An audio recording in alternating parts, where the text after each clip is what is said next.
성주 FM 92.7MHz 이완영의 고향사랑 또 만났습니다. 사랑합니다. 이완영의 고향사랑 날로 발전한다. 시청자와 이완영과 공감하고 있는 대화, 생생한 대화, 멋진 대화, 삶의 살이 되는 대화 여러분과 함께 또 진행해 보겠습니다. 오늘도 제가 성주에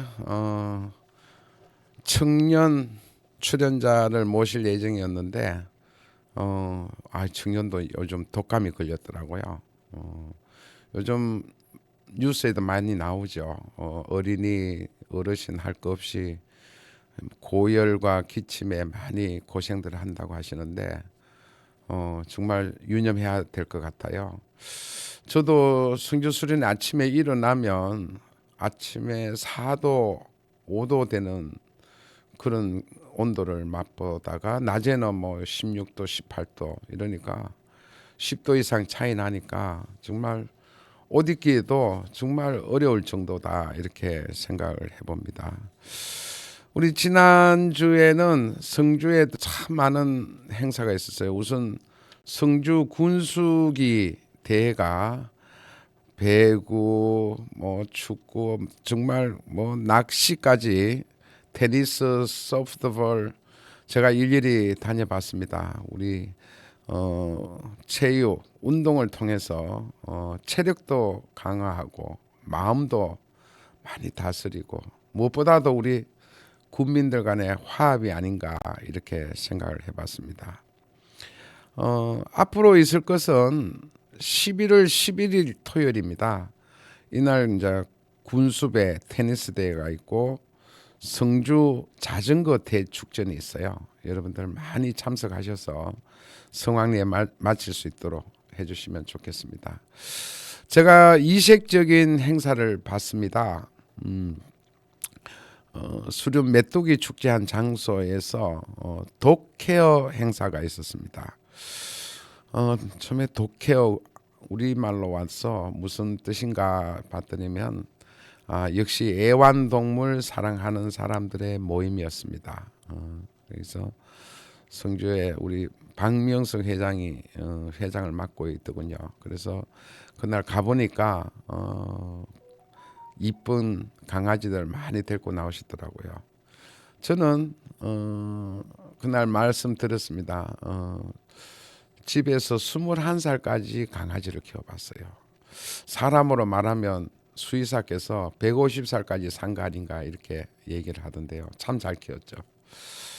참 떠나보내고 나니까 마음이 매우 울적하고 우리 강아지가 그립기도 하고 해서 더 이상 키우지 않으려고 또 생각을 했는데 마침 우리 청년 아들이 고양이에 눈을 떴어요. 그래서 고양이 숍에 갔습니다. 가서 보니까 한번 키워보자 이래 결정을 내리고 지금 2마리를 키우고 있습니다. 여러분 강아지하고 고양이의 차이가 뭔지 아세요?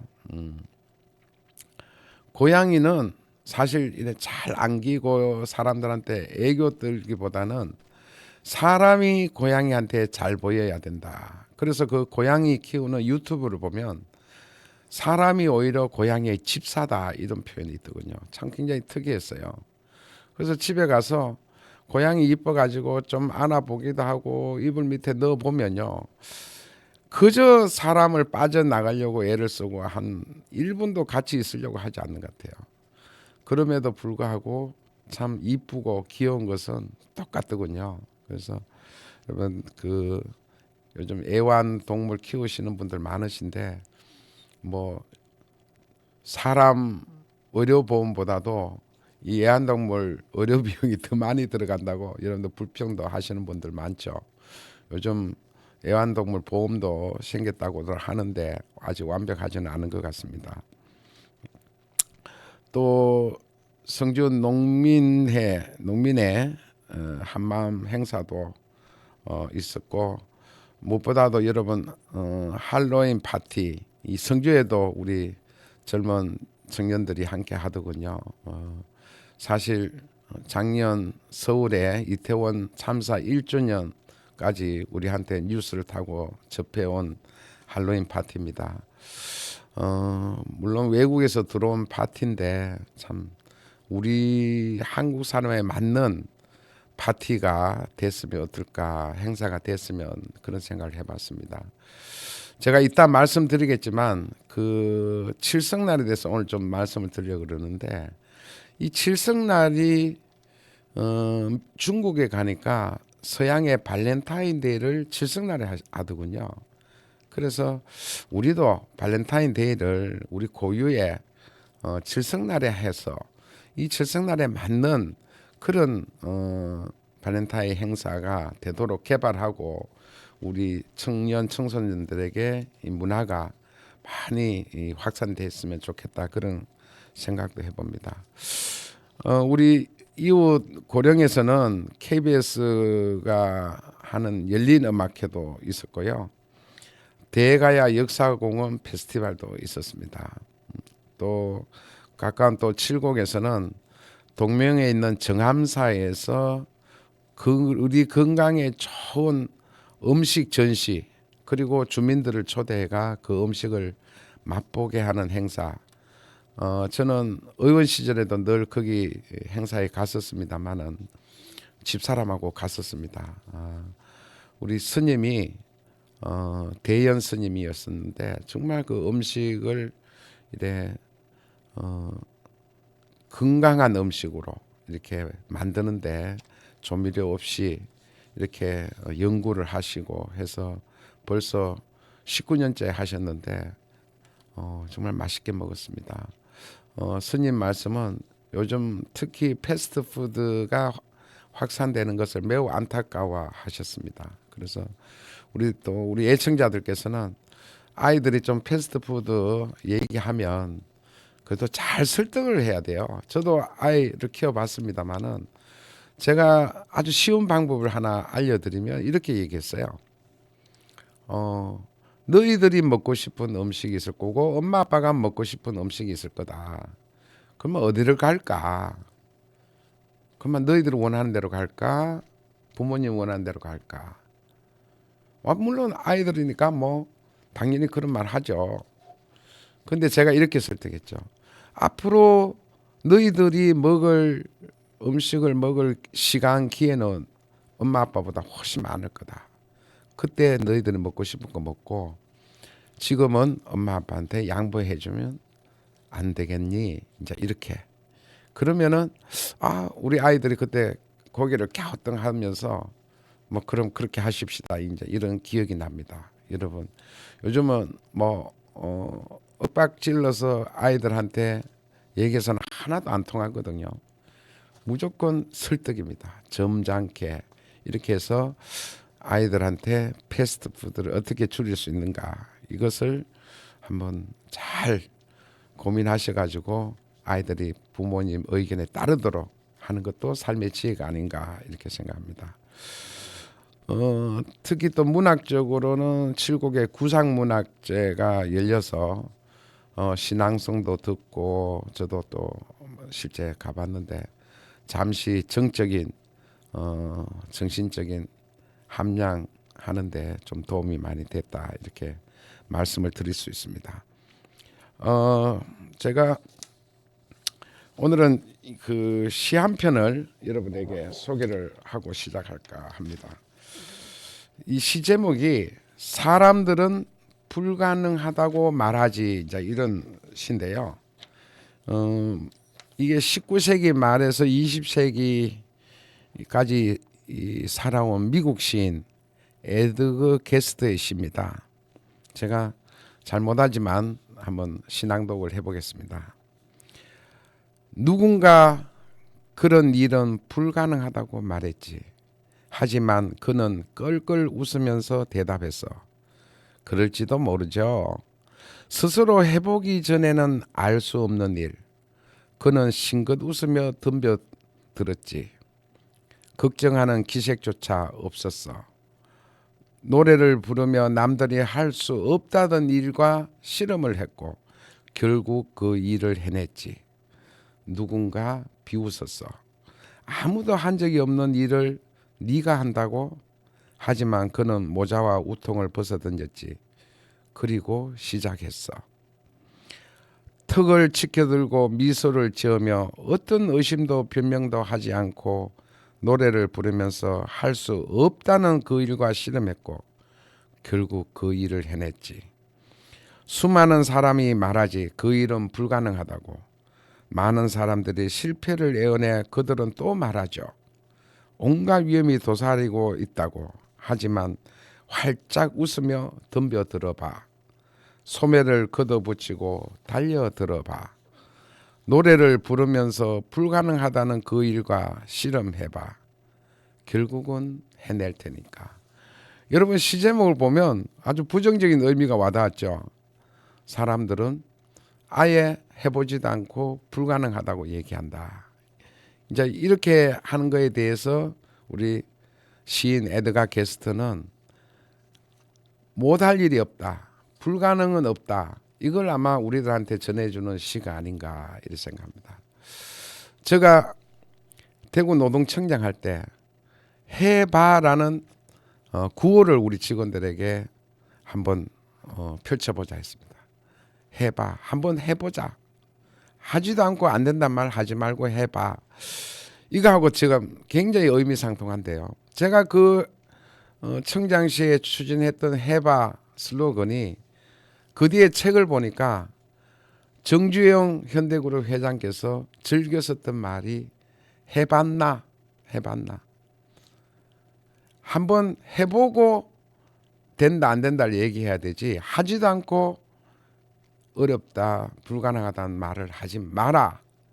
이런 말을 책에서 봤습니다. 자, 여러분 어떻습니까? 한번 남들은 비웃고 어렵다고 하고 불가능하다고 하지만 내 스스로 웃으면서 즐겁게 노래 부르면서 해냈다면 이 얼마나 멋진 일이 되겠습니까? 오늘 우리 성주인들 한번 불가능은 없다 하고 한번 시작해 봅시다. 노래 듣고 계속하겠습니다.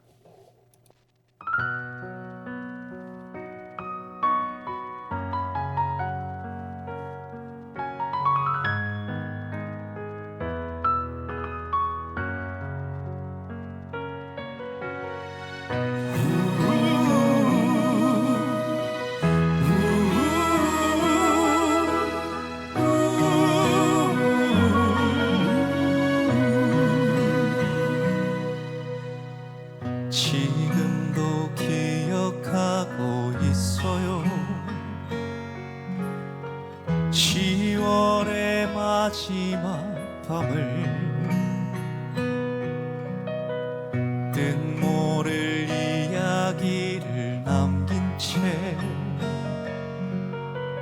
우리는 헤어졌지요.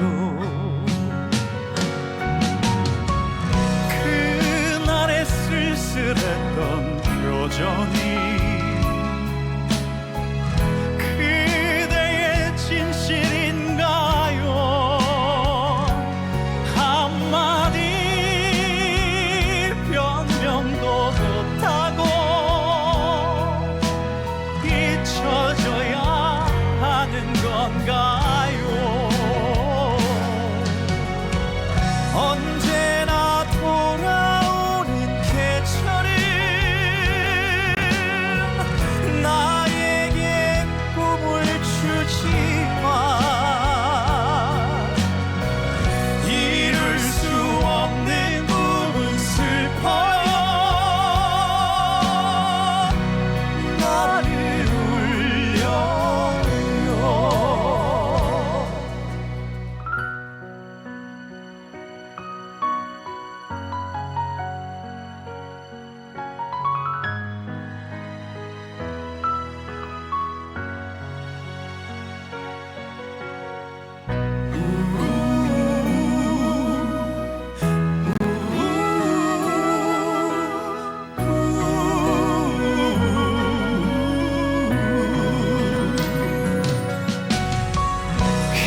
아침이면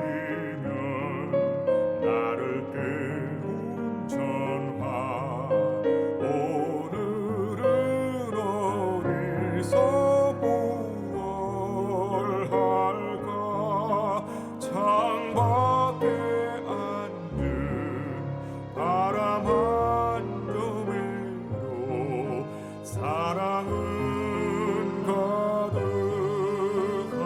곳 널 만난 세상 더는 소원 없어 바람은 죄가 될 테니까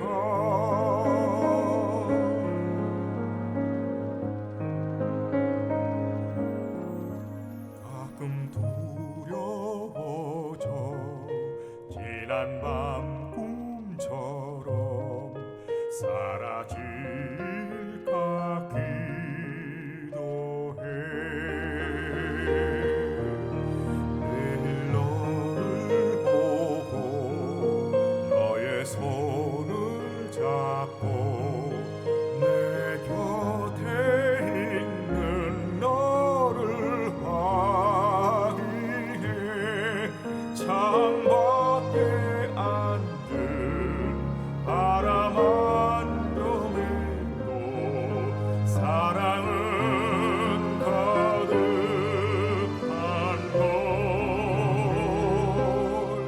걸널 만난 세상 더는 소원 없어 바람은 죄가 될 테니까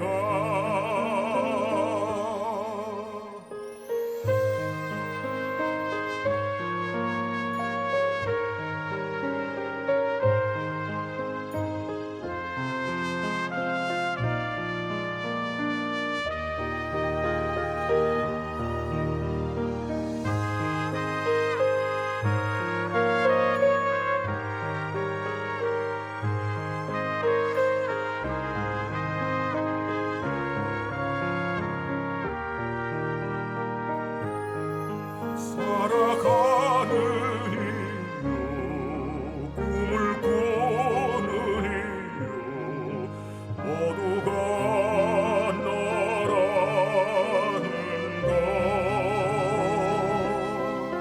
내가 있는 세상 살아가는 동안 더 좋은 것은 없을 거야 10월의 얼음 멋진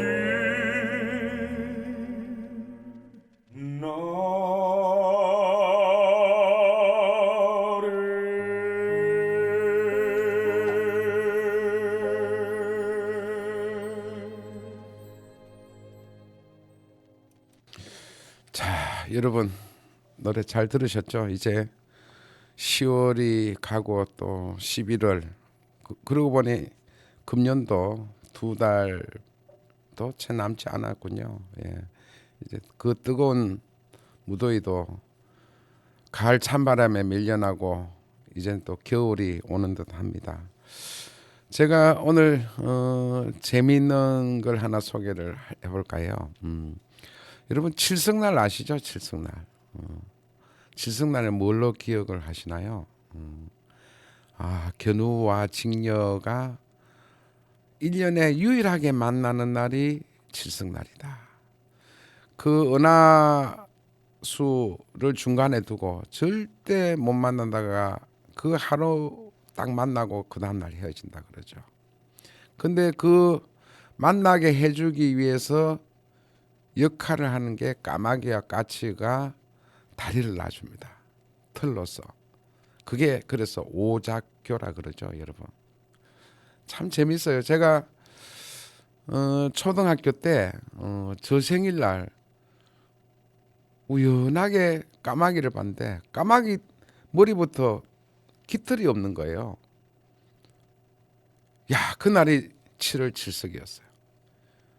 저 생일이 칠성날이었다는 거죠.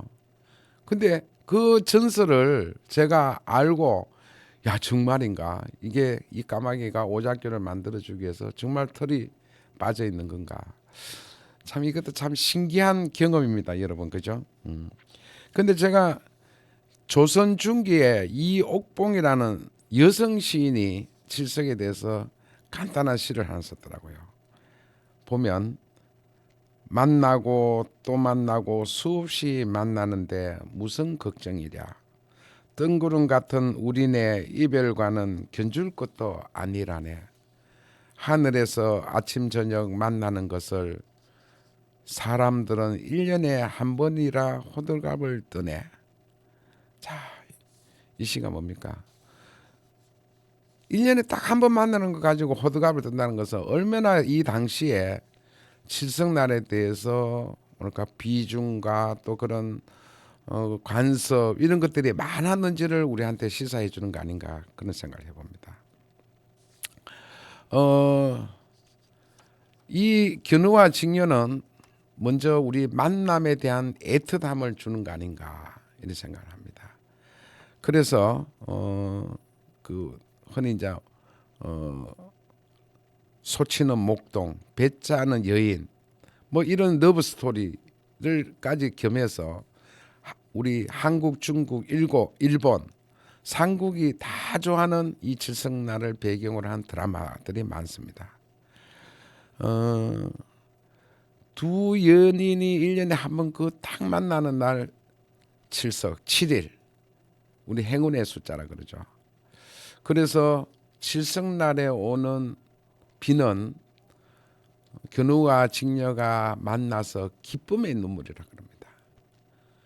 그 칠석 다음 날 아침에 동력 틀 때 아침에 내리는 비는 이제 견우 직녀가 헤어지면서 흘리는 슬픔의 눈물. 이렇게 우리가 이해를 했어요. 특히 그래서 칠성날이든 칠성날 다음 아침 빗물을 받아서 약수 삼아서 목욕하는 풍습이 있었다고 합니다. 여러분 내년에는 꼭 주의 깊게 보시고 그 비가 오면 꼭 담아서 좀 내 몸에 한번 씻어보면 얼마나 좋을까. 아까 말씀하신 대로 중국에서는 연인의 날이라고 합니다. 일본에서는 단자꾸라고 하죠. 소원을 적은 종이를 이래 매다는 행사를 칠성날 합니다. 근데 정작 우리나라는 발렌타인데이는 엄청 우리가 뭐 행사도 하고 우리가 주고받으면서 한국의 칠성날 이런 연인과에 관련한 행사가 있을까? 저는 몹시 안타까워합니다.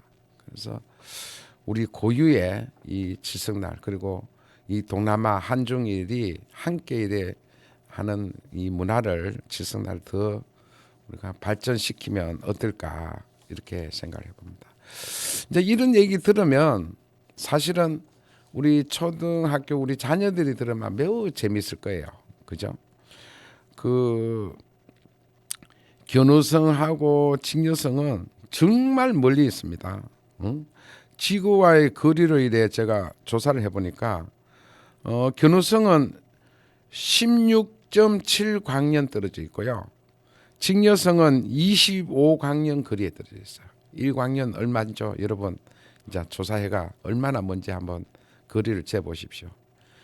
그 이런 상황에서 뭐 1년에 한 번 만나는 것도 저는 기가 막힌다는 생각까지 들 정도예요. 그죠? 그래서 여러분들께서는 야, 제가 오늘 이런 칠성날에 대한 연역 또 전설 이런 걸 말씀드리는 것은 우리 아이들이 동화같이 이렇게 들릴 수 있기 때문에 재밌게 한번 얘기를 해주시고요.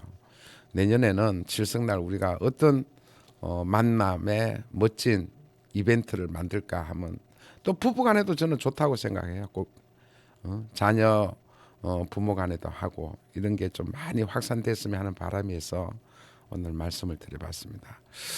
오늘 제가 우리 애청자들에게 삶의 지혜가 되고 살이 되는 말은 우리 청년의 꿈을 한번 얘기해 보려고 합니다. 뭐 청년 그러면 우리 성주에는 몹시 안타까워하죠. 이제 뭐 청년들이 성주에 살지 않아서 고령화가 많이 진전된 이제 군이 되었다. 그리고 아이 울음소리가 많이 듣기 힘들다 이런 얘기인데 어찌하였건 저는 우리 성주에 다니면서 우리 청년들이 아이 손잡고 걸어 다니고 운동하러 오는 거 보면 정말 자랑스럽습니다. 근데 이 내 아이 우리 청년들이 내 아이를 어떻게 잘 키우는가? 저는 요즘 우리 청년들이 아이 키우는데 돈이 많이 든다. 그래서 아이를 안 낳는다. 뭐 이런 얘기가 주류 아니겠습니까? 근데 글쎄요. 우리 베이비 부모 세대 때 7남매 10남매 놓고 키웠을 때 그 경제 사정 지금의 대한민국의 뭐 세계 10대 강국의 경제 상황 보면 그렇게만 볼 수 있을까? 그러면 우리 또 청년들이 그러죠. 그때 애 키우는 거하고 지금하고 돈 드는 게 너무 다르다. 이런 이제 주장을 많이 하죠. 근데 돈이 꼭 많이 들어야 우리 아이가 잘 크고 멋지게 성공하느냐? 저는 반드시 그렇다고 생각하지 않습니다. 그러니까 저는 그러면 우리 아이의 꿈, 청년의 꿈이 뭔지 크게 저는 두 가지로 대별해 봅니다. 첫째, 우리 아이가 청년이 정말 돈을 잘 벌어서 성공할 수 있는, 쉽게 말해서 그것은 뭐 대기업에 들어가면 월급이 많을 거고 또 창업을 해가 사업을 해가 돈을 벌어서 사장님 뭐 CEO 하면서 성공하시는 분이 있을 겁니다. 첫째 이런 꿈을 가지고 있는 분. 그러니까 우리 뭐 고등학교 대학생들한테도 물어보면 그러잖아요. 나는 대기업에 들어가서 CEO가 될 거야. 뭐 이렇게 꿈을 얘기하는 사람 있고, 나는 사업을 해서 돈을 벌 거야. 이제 두 번째 꿈은 뭘까요? 두 번째 꿈은 저는 공적 직업이라 그럽니다. 쉽게 말해서 나라 일을 해서 내가 나라에 충성하고 우리 국민들에게 한번 봉사를 해보겠다. 이제 이거는 정말 남다른 생각이 가지고 있어야 됩니다. 사실 공무원 하면 월급도 많지 않지 않습니까? 에도 불구하고 내가 우리 뭐 국민들의 머슴이 돼서 미랄이 돼서 우리 국민들에게 심부름꾼이 돼서 봉사를 해보겠다. 우리 뭐 다산 정약용 선생님께서 늘 그 공직에 있는 우리 좋은 말씀 교훈을 많이 주셨지 않습니까? 자, 이렇게 두 가지 꿈을 저는 가지고 있다고 보거든요.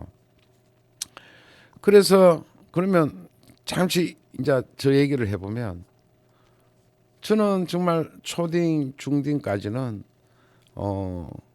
글을 잘 썼어요. 글을 잘 썼다는 것은 우리 뭐 대회가 많이 했지 않습니까? 뭐 시 쓰는 대회 또 뭐 문학대회 이런 데 가보면 시면 시, 산문이면 산문, 뭐 소설 분야 이렇게 제가 참 즐겼었어요.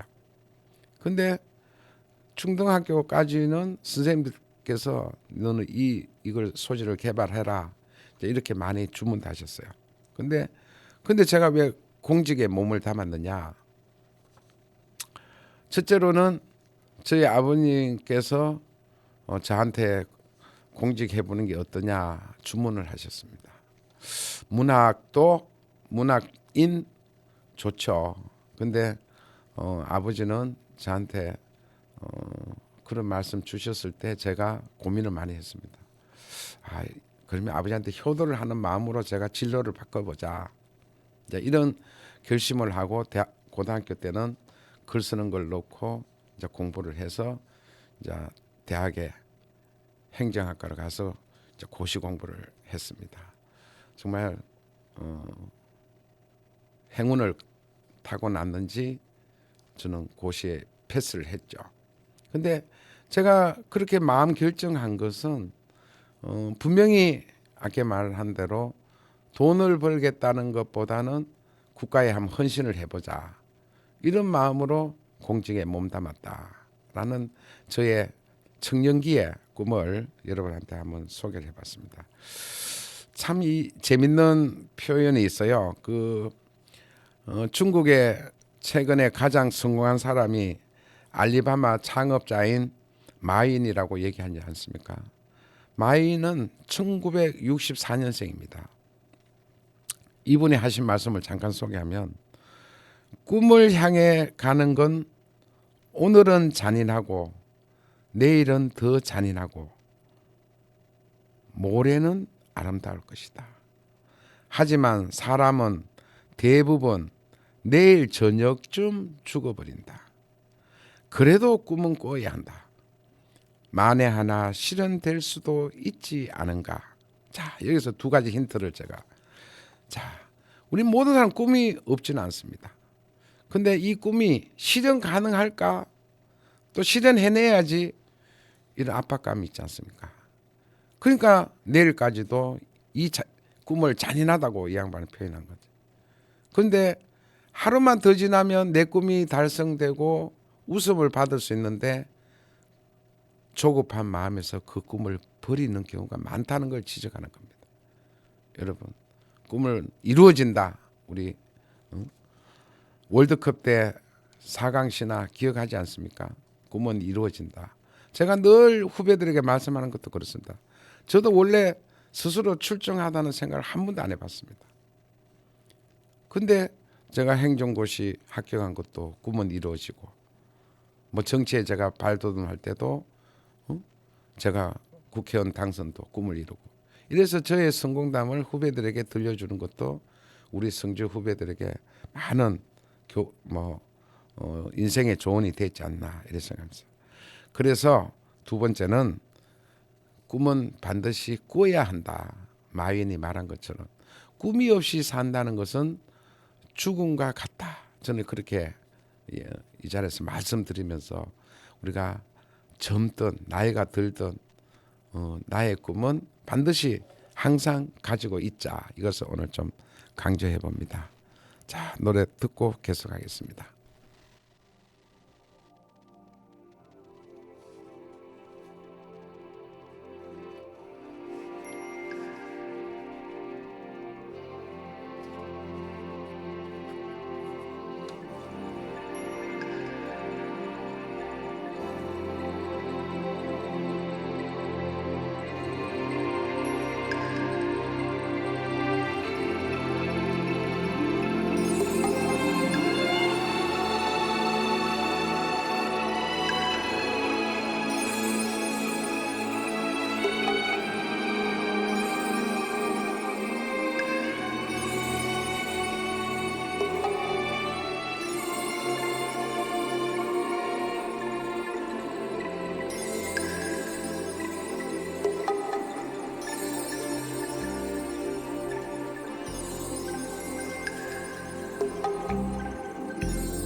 넓은 벌 동쪽 끝으로 옛 이야기 지줄대는 실개천이 휘돌아 나가고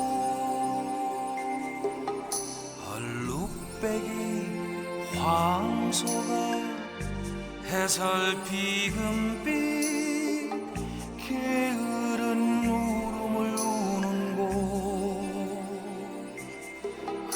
그곳이 참아 꿈에 늘 이칠리야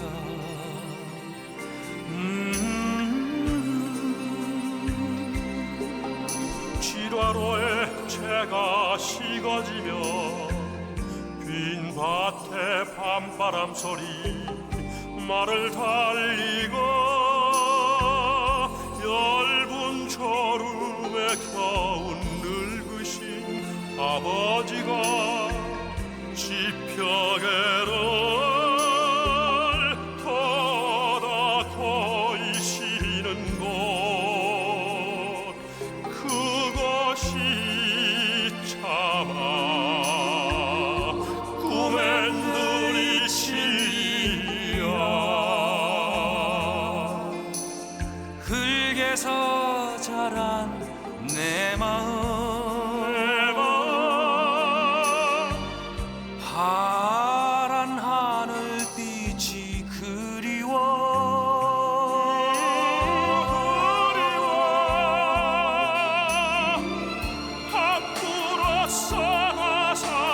찾으라 그 서비스레 함초롱 휘적시던 곳 그곳이 차마 꿈엔 것 이 진리야 전설 바다에 춤추는 밤물결 같은 검은 귀밑머리 날리는 어린 누이와 아무렇지도 않고 예쁠 것도 없는 사절 발벗은 아내가 따가운 햇살을 등에 지고 이삭 춥던 곳 그것이 차마 꿈엔 들이 진리야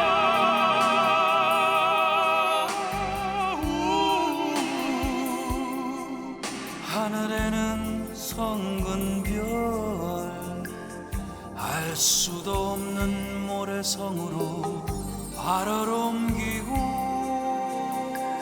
서리까마귀 오지 짓고 지나가는 초라한 집 흐릿한 불빛에 돌아앉아 도란도란거리는 곳 그곳이 차마 꿈엔들 꿈엔들 이 진리야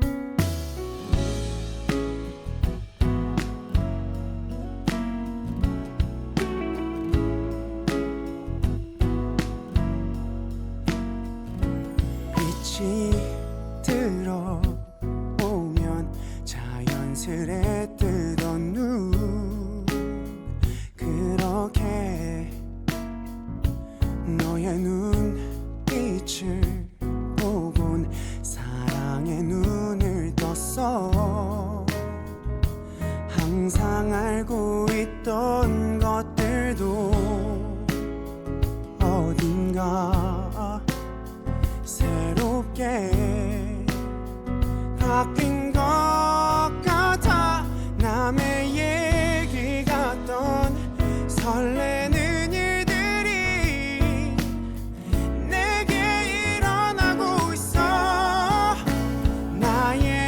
나에게만 준비된 선물 같아 자그마한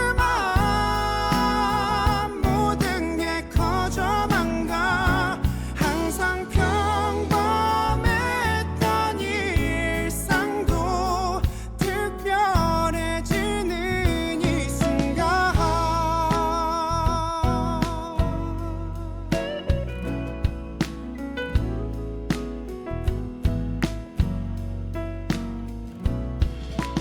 별 생각 없이 지나치던 것들이 이제는 오마냥 내겐 예뻐 보이고 내 맘을 설레게 해 항상 어두웠던 것들도 어딘가 빛나고 있는 것 같아 남의 얘기 같던 설레는 일들이 내게 일어나고 있어 나에게만 준비된 선물 같아 자그마한 모든 게 커져만 가 항상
자, 앞서 우리 아이 또 우리 청소년기에 있는 내 자녀 어떤 꿈을 갖게 할까 이제 이어보겠습니다.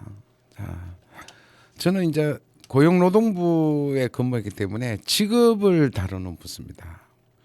교육은 원래 교육부가 정부의 부서이지만 저는 교육부 정부에 맡기는 교육, 내 자녀를 전부 정부에 맡긴다. 저는 그건 아니라고 봅니다. 제가 직업을 잘 준비해서 성공하는 사람들을 많이 만나고 대화를 나눠본 결과 이제 터득한 게 있어요. 그게 교육은 삼위일체다. 삼위일체. 첫째 본인 학생, 두 번째 교사, 세 번째 부모.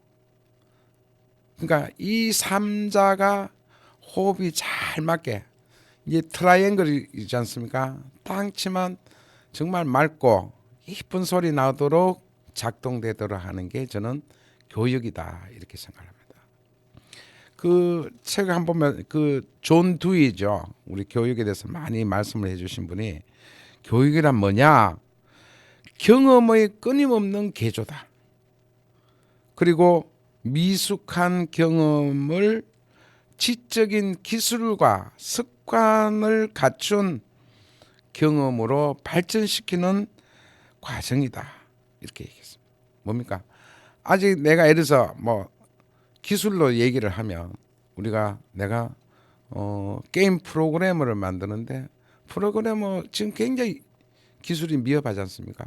그걸 교육을 통해서 계속 발전시키는 또 그리고 또 지식 또 계속 부여받아서 실제 지금 있는 프로그래머보다 더 발전시킬 수도 있지 않겠습니까? 이제 이게 교육이다 이렇게 말씀을 주셨는데 저는 이 아까 삼위일체를 한번 말씀드려볼게요. 첫째, 우리 학생은 어떤 게 가장 좋은 자세일까?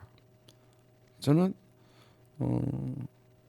요즘 뭡니까? 지난 7월 달에 서울에 초등학교 교사가 자살한 이후에 뭐 학생들의 인권을 너무 존중하다 보니까 이런 사태가 왔다. 그래서 교사 선생님들은 뭐 집회를 하고 정부에 뭐 법을 개정해라 이런 요구를 하고 있지 않습니까? 근데 저는 학생은 우선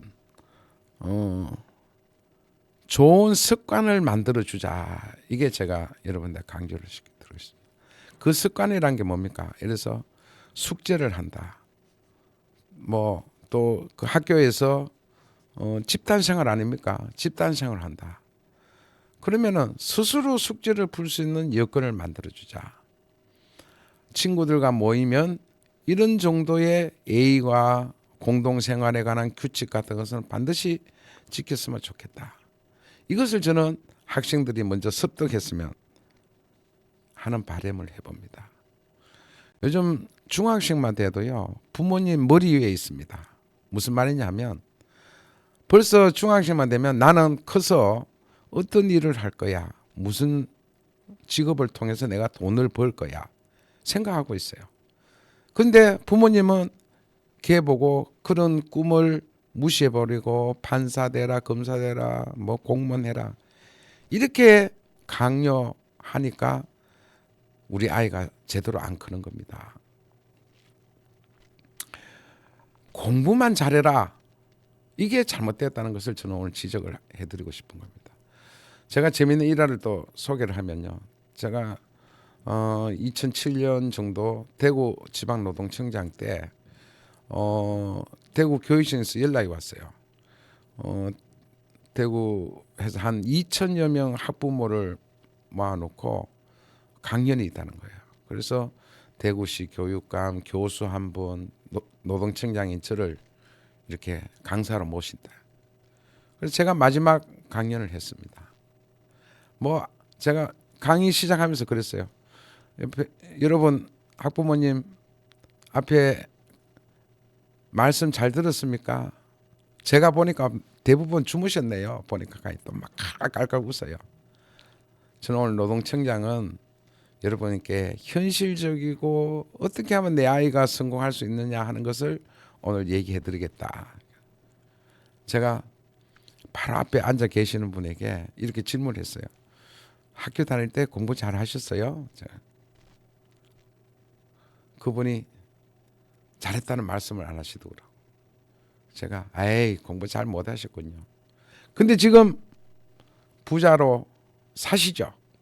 그렇다는 거예요. 봐요. 우리 이 가까이 있는 이분이 공부만 잘해가 지금 우리 떵떵거리면서 지금 살고 있는 게 아니에요. 제가 이렇게 강조를 했어요.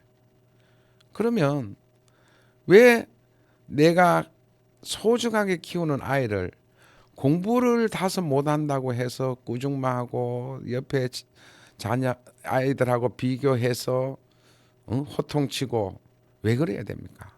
여러분 그러지 마십시오. 제가 정말 그 60년대 우리 초등학교를 다녔잖아요. 우리 수련 초등학교 나온 친구 중에 대학 나온 사람은 뭐 5손가락 아닐까요? 심지어 중학교만 나온 친구도 있고. 근데 지금 제가 40대 50대 대가 동기들 만나면요 다 사회에서 성공하고 직장생활 잘하고 있어요. 근데 한 친구가 멋진 말을 했어요. 뭐냐? 야, 내 이렇게 성공했는데 한 가지 굉장히 머리에 떠나지 않는 게 있다. 뭐냐? 내가 초등학교 다닐 때 이완전히 너가 알다시피 공부를 잘 못했잖아. 그래서 부모님도 맨날 꾸중했고 선생님도 무시하고 왜 그랬을까? 그 어른들이 이제는 내 아이한테는 그런 일이 없었으면 좋겠다. 참 정말 뼈 있는 내가 그걸 그 뒤로 많이 소개를 했습니다. 학교 선생님들한테는 제발 공부만 한다고 아이 무시하지 마십시오. 부모님한테도 그렇게 말씀. 자, 이게 우리 후손들 잘 키우는 우리가 지혜가 아닐까 생각합니다. 첫째, 학생의 자세를 제가 한번 강조를 드려봤고요. 두 번째, 그러면 선생님이죠. 그죠? 선생님의 자세는 어때야 될까? 물론 학업 제대로 가르쳐야 되겠죠. 실력을 향상하는 데 도움이 될 수 있도록 해야 되겠죠. 근데 요즘 뭐 그거는 선생님들 기본적으로 다 잘하실 겁니다. 근데 학생마다 다 천차만별이지 수준이라는 게. 근데 저는 학업은 선생님들 알아서 잘 조절해 주시기를 바라고요. 뭐를 좀 지도를 잘해 줬으면 좋겠나 하면 아까 학생들이 바르게 습관을 갖추고 사회 공동 규칙을 알고 적응해 나가고 이런 걸 좀 갖추자고 제가 강조했듯이 선생님들에게도 학생들에게 그걸 좀 강조를 하고 지도를 했으면 좋겠다. 제가 이렇게 말씀하니 선생님께서 저한테 항변을 해요. 왜? 아이고 요즘 그렇게 하면요. 요즘 뭐 바로 학부모가 항의 오고 학생들도 대들고 정말 참 걱정이에요. 그것도 현실적으로 맞는 얘기입니다. 예를 들어서 굴굴굴굴 자고 있다 수업을 하는데 제대로 그 학생을 깨워서 어쨌거나 주목하도록 하는 거. 뭐 여러분 기억나시죠? 저희들 때는 선생님이 뭐 회초리도 들고 뭐 귀를 이렇게 아프게 해서 잠을 깨워주기도 하고 이런 기억들이 많은데 요즘 그렇게 하다가는 안 된다는 거예요. 그래서 요즘 선생님들이 요구하는 게 학생 지도에서 불편한 거 제도적으로 이걸 좀 바꿔줘야만이 가능한 거 아닌가 이렇게들 요구를 하시는데 에도 불구하고 저는 학생들이 우리 선진국 국민처럼 그런 경제적으로 풍요한 것뿐만 아니라 선진 의식, 남을 배려하는 의식 이런 것들을 학생들한테 많이 가르쳐주고 뭐 우리 뭐 예전에 뭐 뭡니까 모범상 우수상 받아만 있잖아요. 품행이 방정하고 저는 그걸 좀 더 우리 학생들을 가르쳐줬으면 좋겠다. 세 번째 삼위일체의 주체는 부모죠. 부모가 바뀌어야 됩니다. 그러니까 부모는 물론 학비를 대고 또 그것도 부족해서 학원비 대 가지고 또 추가로 내 아이 잘 키워보려고 애를 쓰지 않습니까? 회초리 얘기하면 과거에 우리 부모님들이 선생님보다 더 많이 들었죠. 근데 우리 부모들이 요즘 어떻게 합니까? 상상도 못할 일이죠. 뭐 회초리는 벌써 뭐 던져버리고 뭡니까? 그냥 뭐 케어를 잘하려고 학교까지 차로 태워주고 어떻습니까? 그런데 저는 내 아이만큼은 인성을 잘 키워야 되겠다라는 데 좀 투자를 했으면 좋겠다는 겁니다.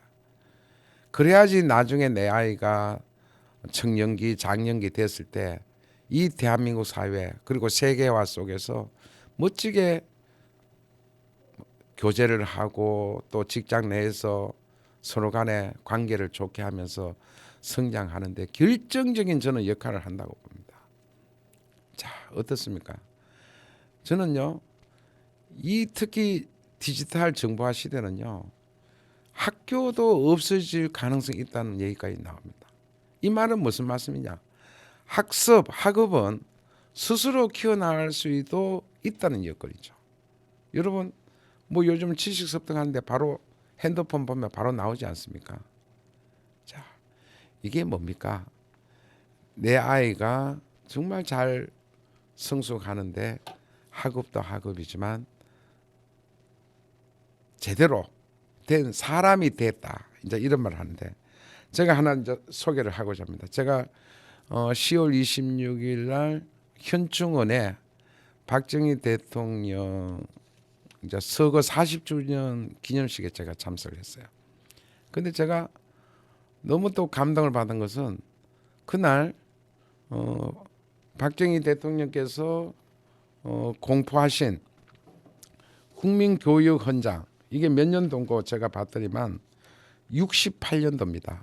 68년 12월 5일 대통령 박정희로 국민교육 헌장 낭독을 한 게 그대로 육성에 흘려왔는데요. 제가 그 마침 이 기사가 나서 제가 한번 여러분께 보여드리러 왔습니다. 내용이 제가 멀어서 잘 안 보이는데요. 서거 추도식에 참석한 이완영 전 의원은 국민교육 헌장 대통령의 육성을 듣고 뭐라고 말했습니까? 초등학교 시절 처음 익힌 이후 지금까지 늘 기억하고 있다. 제가 국민교육 헌장은 정말 아련한 추억이다. 또 박 전 대통령의 육성은 아슬한 아픔이다. 국민교육 헌장은 우리 청년과 국민이 인재가 되는 지침서라면서 초등학교 어린 시절 외운 그 문구 하나하나를 지금도 고스란히 기억하고 있다. 제가 조만간에 출판되는 책이 있는데요. 그 책에 제가 제목이 청년이 듣기 불편한 얘기입니다. 근데 이 책에 국민교육 헌장 원문을 제가 실어놨어요. 자, 여러분 어떻습니까? 저는 국민교육 헌장 보면요, 아주 뭐 문구도 길지도 않아요. 제가 한번 간단히 한번 낭독을 해볼게요. 우리는 민족 중흥의 역사적 사명을 띠고 이 땅에 태어났다. 조상의 빛난 을을 오늘에 되살려 안으로 자주 독립의 자세를 확립하고 밖으로 인류 공영에 이바지할 때다. 이에 우리의 나아가를 밝혀 교육의 지표로 삼는다. 성실한 마음과 튼튼한 몸으로 학문과 기술을 배우고 익히며 타고난 저마다의 소질을 개발하고 우리의 처지를 약진의 발판으로 삼아 창조의 힘과 개척의 정신을 기른다. 공익과 질서를 앞세우며 능률과 실질을 숭상하고 경애와 신의에 뿌리박은 상부상조의 전통을 이어받아 명랑하고 따뜻한 협동정신을 북돋운다. 우리의 창의와 협력을 바탕으로 나라가 발전하며 나라의 융성이 나의 발전의 근본임을 깨달아 자유와 권리에 따르는 책임과 의무를 다하며 스스로 국가 건설에 참여하고 봉사하는 국민 정신을 더 높인다. 반공민주 정신에 투철한 애국 애족이 우리의 삶의 길이며 자유 세계 이상을 실현하는 기반이다. 길이 후손에 물려줄 영광된 통일 조국의 앞날을 내다보며 신념과 긍지를 지닌 근면한 국민으로서 민족의 슬기를 모아 줄기찬 노력으로 새 역사를 창조하자. 1968년 12월 5일. 자, 보십시오. 이쯤 되면 어떻습니까? 제가 여러 책에도 많이 보고 뭐 훌륭한 문구, 화려한 문구도 많이 보지만 우리 인생의 지침서로서 이 국민교육원장에 담긴 내용은 이 이상인 것을 보지를 못했습니다. 자, 첫째로 제가 아까 학생, 부모, 선생님 세 분의 삼위일체가 어떻게 교육이 이루어져야 된다라고 제가 강조를 하는지 기억이 나시죠? 자, 한번 보세요. 첫째, 저는 제일 교육의 지침은 여기에 나오는 타고난 저마다의 소질을 개발하고. 자, 어떻습니까? 이거는 자기의 적성, 잘할 수 있는 분야 이거를 일찌감치 발굴하고 그것을 계속 발전시켜 나가서 내 인생의 성공으로 만들자 이 말입니다. 그래서 제가 왜 공부를 취미로 하지도 못하고 공부도 잘하지도 못한 아이에게 공부만 강요해서 아이에게 스트레스 주고 공부 못해서 심지어 여러 번 아이가 극단적인 선택을 하기도 하고 또 삐뚤게 나가가지고 가출하기도 하고 이걸 누가 만들었습니까? 부모님, 선생님들이 만든 겁니다. 제가 지금도 저는 모든 학생, 선생님, 부모들이 국민교육 헌장 이것만 하나 딱 걸어놓고 계속 본다면은 우리 아이들, 후손들 너무 멋지게 세계에 주름 담는 우리 세계인으로 키우지 않을까 이렇게 생각합니다. 여기에 또 우리가 근면성실이라는 말이 나옵니다. 정말 대한민국의 우리 60년대, 70년대 고도 경제 성장에서는요. 우리 세계에서 알아주는 게 대한민국의 국민성 그리고 근로자들의 일하는 자세, 직업 윤리 이게 뭡니까? 근면성실이었습니다. 정말 열심히 일하는 대한민국 국민, 한국인 그걸 세계에서 인정을 해줬습니다. 그래서 외국의 선진 기업들이 한국에 투자를 하고 거기서 일자리가 생기고 또 우리 기업에서 생산한 것들이 세계에서 인정을 받아가지고 수출도 잘 되고 외화를 불려들인 거 아닙니까? 그다음 세 번째는 저는 여러분 협동정신 이것도 우리 아이들에게 가장 요즘 부족한 게 협동. 나 혼자만 잘 되면 된다. 이게 너무 강하지 않습니까? 예를 들어서 대학교 가서도 강의 빠진 친구한테 옆에 친구가 수업 자료를 전해줘서 너도 시험을 잘 봐라. 이렇게 되면 얼마나 멋진 친구가 되겠습니까? 제가 국민교육 현장에서 끝으로 강조하고 싶은 게 길이 후손에 물려줄 영광된 통일 조국. 저는요 대한민국 이제 이 정도 성장한 나라에서 더 이상 성장하기 위해서 그러니까 다시 말해서 지금 G10 국가인데 G7, G5, G2 국가 이렇게 성장하기 위해서는 통일 조국이 반드시 필요하다. 저는 북한에 아직 정말 경제가 너무 발전이 어렵습니다. 그런데 인적 자원이 좋지 않습니까? 우리 남한이 지금 키운 기술과 자본을 가지고 통합을 하면 여러분 대한민국이 엄청나게 저는 성장하리라 믿습니다. 통일에 반대하는 일부 집단들은 어떤 생각을 하냐면 통일되면 우리가 벌은 돈들은 북한 사람 먹여야 되니까 경제가 엉망이 될 거다 이런 말씀 많이 하죠. 저는 1968년대 이미 박정희 대통령께서는 우리 조국을 위해서 통일을 내다보고 이거를 만드신 거 아닌가. 여러분 단 하나만 염두에 두십시오.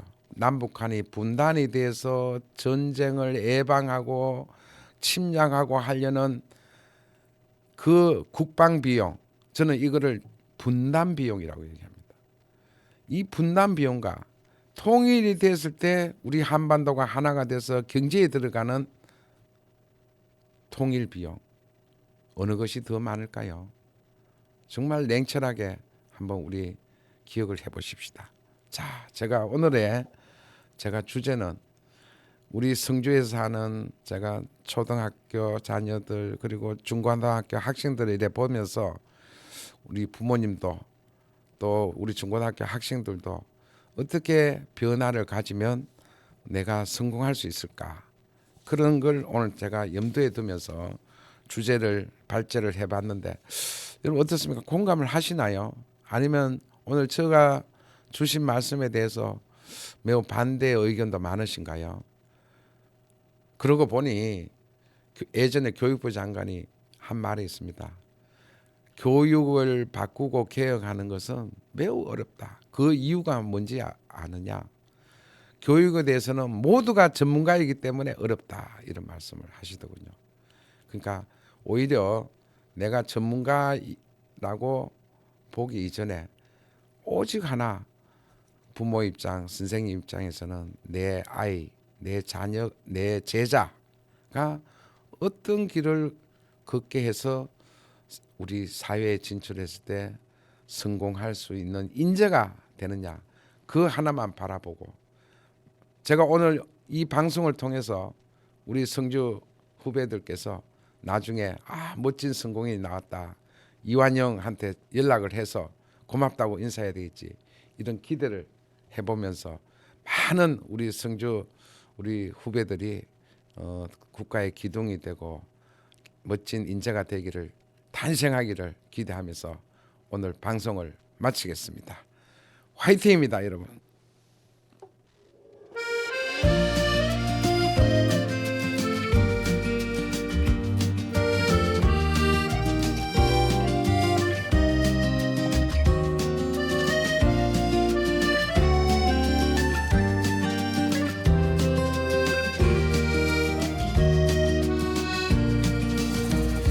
그대 나의 마음이 들리나요? 나의 사랑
향기가 내게 전해진다면 나는 행복해져요.